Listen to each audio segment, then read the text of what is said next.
नमस्कार। स्वागत है आपका न्यूज लॉन्चर पर। मैं हूं अशोक वानखड़े। लेकर आया हूं एक विशेष कार्यक्रम। देश में आपात काल लागू होकर 50 साल पूरे हुए। उसे एक इवेंट के रूप में भारतीय जनता पार्टी ने पूरे देश में मतलब सेलिब्रेट करने का तय किया। अब आपातकाल सेलिब्रेट तो नहीं होगा, लेकिन जो भी कांग्रेस को गाली देने वाला इवेंट हो, वो बीजेपी के लिए सेलिब्रेशन ही है। तो संघ भी इसके पीछे लग गया। बहुत पहले एक याचिका सर्वोच्च न्यायालय में दाखिल हुई थी, जिसमें यह कहा गया था कि अलग से संविधान में संशोधन करके धर्मनिरपेक्ष और समाजवादी ये शब्द जोड़े गए हैं प्रियम्बल में, और ये शब्द निकाले जाएं। सर्वोच्च न्यायालय के संविधान पीठ ने ये व्यवस्था दी कि ये दोनों शब्द वर्तमान समय में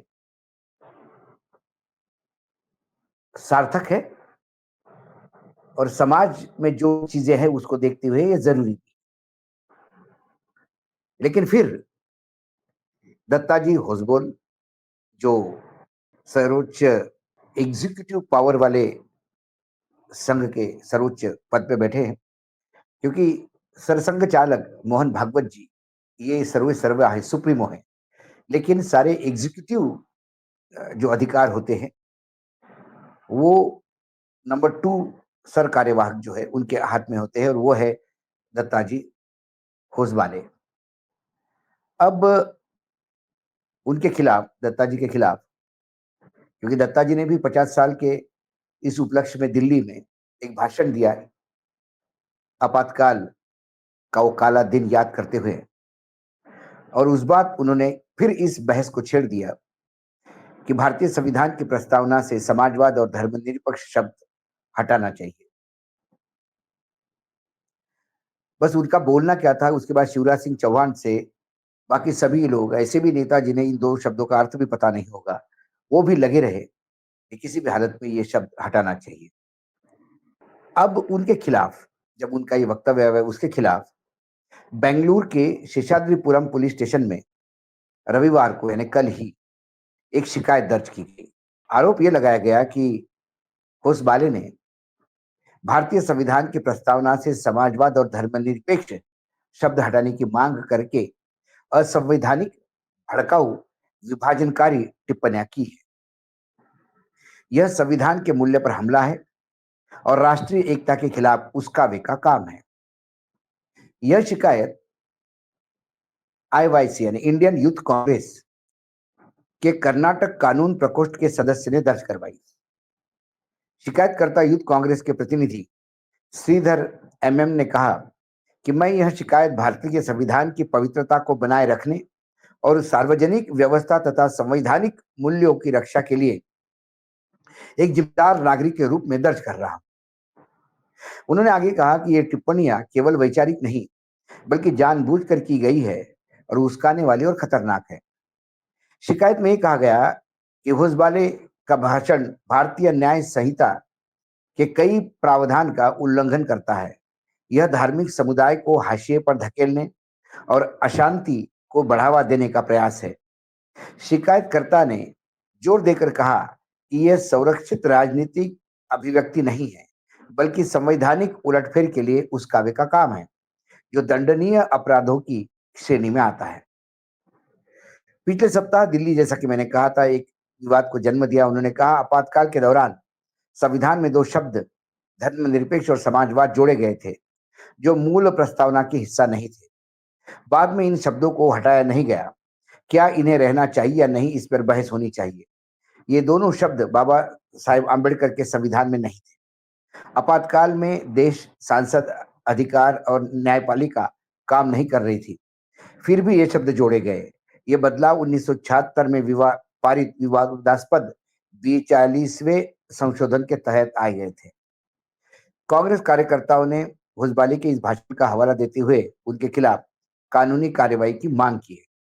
शिकायत में कहा गया है कि संवैधानिक मूल्यों की सार्वजनिक रूप से कमजोर करने के ऐसे प्रयासों को अत्यंत गंभीरता से और तत्परता से लिया जाना चाहिए। यह स्पष्ट संदेश देना जरूरी है कि कोई भी संविधान के ऊपर नहीं है। पुलिस ने शिकायत प्राप्त होने की पुष्टि की, लेकिन अभी तक एफआईआर दर्ज नहीं हुई। देश के कई संगठन, राजनीतिक दल हिजबुल की इस टिप्पणी का विरोध करते हैं। विश्लेषकों ने भी संविधान से इन दो शब्दों के हटाने का विरोध किया है। इसके लिए तमाम ऐतिहासिक कारण भी बताए गए हैं। अब सवाल उठता है कि कई भाजपाई नेता या संघ के कई एक्टिविस्ट, स्वयंसेवक बार बार ये कह रहे हैं कि ये बिना वजह कांग्रेस की सरकार कर्नाटक में है, उसका दुरुपयोग करने का प्रयास किया जा रहा है। लेकिन फिर ये नई बात थोड़ी है। अब दत्ता जी के खिलाफ यदि कोई शिकायत दर्ज होती है और ये कल इसको एफआईआर में भी तब्दीली होती है, तो फिर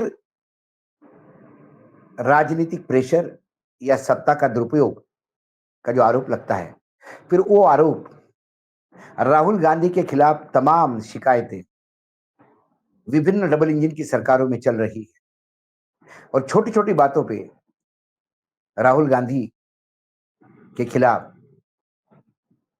लोकल अदालतों में और उच्च अदालतों में केसेस लगाए गए हैं। मसलन राहुल गांधी की नागरिकता को लेकर गृह मंत्रालय खुद ही इलाहाबाद हाईकोर्ट ने फटकार लगाने के बाद भी बता नहीं पाया कि राहुल गांधी के खिलाफ आरोपों में कोई तथ्य है। ऐसे ही राहुल गांधी ने मोदी नाम पे टिप्पणी की, तो उसके बारे में कई जगह केसेस आते हैं। एक कांग्रेस के प्रवक्ता, उनने सिर्फ मोदी जी का पिता का नाम गलत लिया, तो आसाम के दूर दराज जहां बीजेपी की सरकार है, डबल इंजन की सरकार है, वहां उसके ऊपर केस रजिस्टर होता है और वहां की पुलिस दिल्ली आकर उन्हें प्लेन से उतारकर एयरपोर्ट पर उनके खिलाफ एक्शन लेने की बात करती है, अरेस्ट करने की बात करती है। गुजरात का एक विधायक कोई ट्वीट करता है और उस ट्वीट को मैं आहत हो गया हूं करके, जहां अपनी सरकार है वहां दुरुपयोग किया जाता है और फिर आसाम की ही पुलिस 1000 किलोमीटर दूर जाकर उस विधायक को गिरफ्तार कर वहां ले आते हैं, आसाम ले जाते हैं। ये जब भाजपा करती है तो सही माना जाता है, कानूनन माना जाता है, और कांग्रेस करती तो गैर कानूनी मानी जाती है। हर राजनीतिक दल अपने राजनीतिक दल का फायदा उठाता है। मुझ पर कांग्रेस की एक महिला नेता ने अवमानना का आरोप लगाया। वो कांग्रेस पूरे देश में फैली हुई है, हर राज्य में कांग्रेस पार्टी है, भले ही सत्ता में नहीं हो लेकिन एक मौजूदगी है उनकी। लेकिन मेरे एक टिप्पणी से हरियाणा के चुनाव के वक्त तेलंगाना की एक दूर दराज की महिला नेता आहत हुई, क्योंकि तेलंगाना में कांग्रेस की सरकार है और महिला कांग्रेस की अध्यक्ष अलका लांबा ने उन्हें एक विशेष पत्र देके उन्हें अधिकार दिए कि वो मेरे खिलाफ केस दर्ज करें। हालांकि केस कोर्ट में चल रहा है, पेशियां हो रही है, वकील लड़ रहे हैं। जो कहना था हमने सारे साक्ष्य के साथ कोर्ट में जमा किया है। डेट्स जैसे कि होते हैं कोर्ट में, डेट पे डेट आ रही है, लेकिन ये प्रयास ही इसलिए किया जाता है कि वहां सरकार जिस पार्टी की है वो विरोधी पार्टी को परेशान किया जाता है। तो ये कोई नई बात नहीं। तो दत्ता जी हसबुल ने क्या कहा और उनके खिलाफ एफआईआर कर्नाटक में दर्ज हुई, तो कर्नाटक सरकार ने गलत किया ऐसा मैं नहीं मानता। तेलंगाना के किसी नेता ने मेरे खिलाफ यदि कोई कंप्लेंट की है, कोर्ट केस किया, तो मैं भी गलत नहीं मानता, क्योंकि वहां उनको सरकारी संरक्षण मिलता है। और यदि मेरे जैसा पत्रकार तेलंगाना जाए तो उसको परेशान करने का एक जगह मिल जाती है। दत्ता जी हसबुल संघ के सर्वोच्च एग्जीक्यूटिव पावर वाले नेता हैं। प्रशासनिक सारे अधिकार उन्हीं के पास है। उनके खिलाफ एफआईआर दर्ज करना बहुत मुश्किल है, खासकर इन दो शब्दों में। लेकिन कंप्लेंट तो दर्ज हुई है, हो सकता है वहाँ सरकार एफआईआर भी दर्ज करे, क्योंकि ऐसे कई एफआईआर राहुल गांधी के खिलाफ बीजेपी शासित राज्यों में है, मेरे खिलाफ, तेलंगाना में है, कई जगह पे कई लोगों के खिलाफ दर्ज करते हैं।